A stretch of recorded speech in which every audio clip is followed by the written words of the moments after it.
इतिहास गवाह है, जब जब किसी देश में सबसे ज्यादा सवाल पूछे गए हैं तो सबसे ज्यादा डर वहाँ की सत्ता को लगा है। और आज यही सवाल पूछ रहा है एक नया वर्ग, जेन जी। लेकिन सवाल ये है, क्या जेन जी क्रांति ला रहा है या ये क्रांति किसी और के हाथों का हथियार बन चुकी है? पिछले कुछ सालों में अगर आप ध्यान दें तो France, America, UK, Nepal, Bhutan, Myanmar, Sri Lanka से लेकर भारत की सड़कों और सोशल मीडिया तक एक अलग ही माहौल बना हुआ है। लेकिन अगर कॉमन है तो वो एक चीज, वो है young face, loud voice and protest.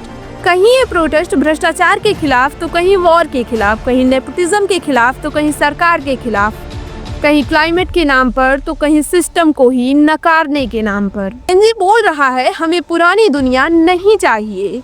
ये वो पीढ़ी है जिसने बचपन से ही मोबाइल, इंटरनेट और ग्लोबल न्यूज़ देखी है, जिसने देखा है रेसिग्नेशन, जिसने देखा है पैंडेमिक, वॉर, सब कुछ लाइव, जिसने नेताओं के वादे और हकीकत दोनों को देखा है बारीकी से।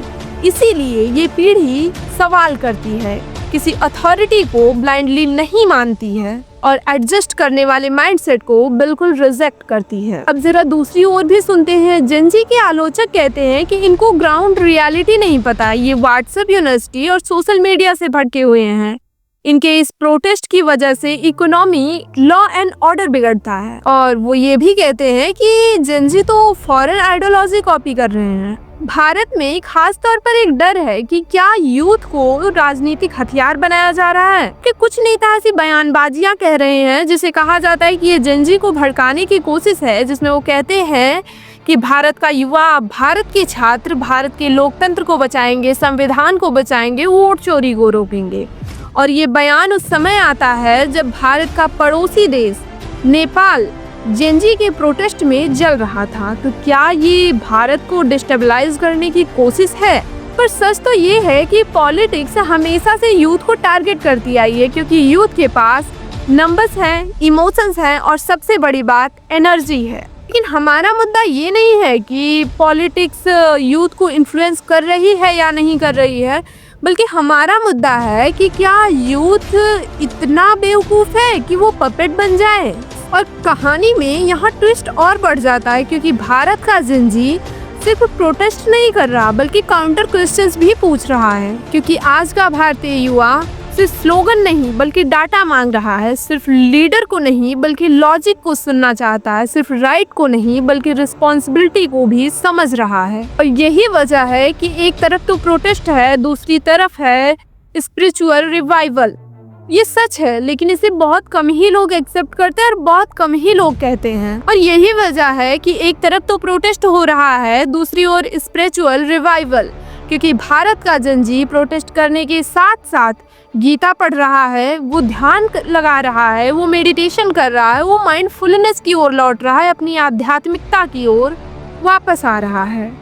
ये विवेकानंद, ओशो, इन सबको डिस्कवर कर रहा है।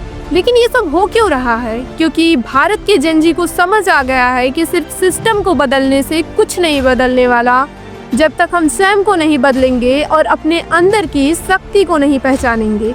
इसीलिए भारत का जेन जी आध्यात्मिकता की ओर लौट रहा है। आखिर सच क्या है? क्या भारत का जेन जी खतरा है या फिर क्रांति, या ये वो पीढ़ी है जो भारत को जगाने की कोशिश कर रही है, या फिर सच इन दोनों के बीच दबा हुआ है? क्योंकि जब ये जेन जी बिना सोचे समझे प्रोटेस्ट करता है तो ये एक खतरा बन जाता है, वहीं जब समस्याओं पर समाधान भी प्रस्तुत करता है तो ये बन जाती है क्रांति। आज का मुद्दा ये नहीं है कि क्या जेन जी सही है या जेन जी गलत है, बल्कि मेन मुद्दा ये है कि क्या सोसाइटी, क्या इंडिया इस बात को समझ रही है? क्या वो जेन जी को समझ रहे हैं? क्या वो इस पीढ़ी को समझ पा रहे हैं? क्योंकि हमारा इतिहास बताता है कि जिस पीढ़ी को समय रहते समझ लिया गया, वही पीढ़ी सोसाइटी को आगे ले जा पाई, और जिस पीढ़ी को समय रहते समझा नहीं गया, वो एक तरह से खतरा बन गई। आप क्या सोचते हैं, जेन जी खतरा है या क्रांति? अपनी राय कमेंट बॉक्स में ज़रूर बताएं, क्योंकि ये बहस अभी भी ख़त्म नहीं हुई है। एंड प्लीज़ वीडियो को लाइक एंड चैनल को सब्सक्राइब करें।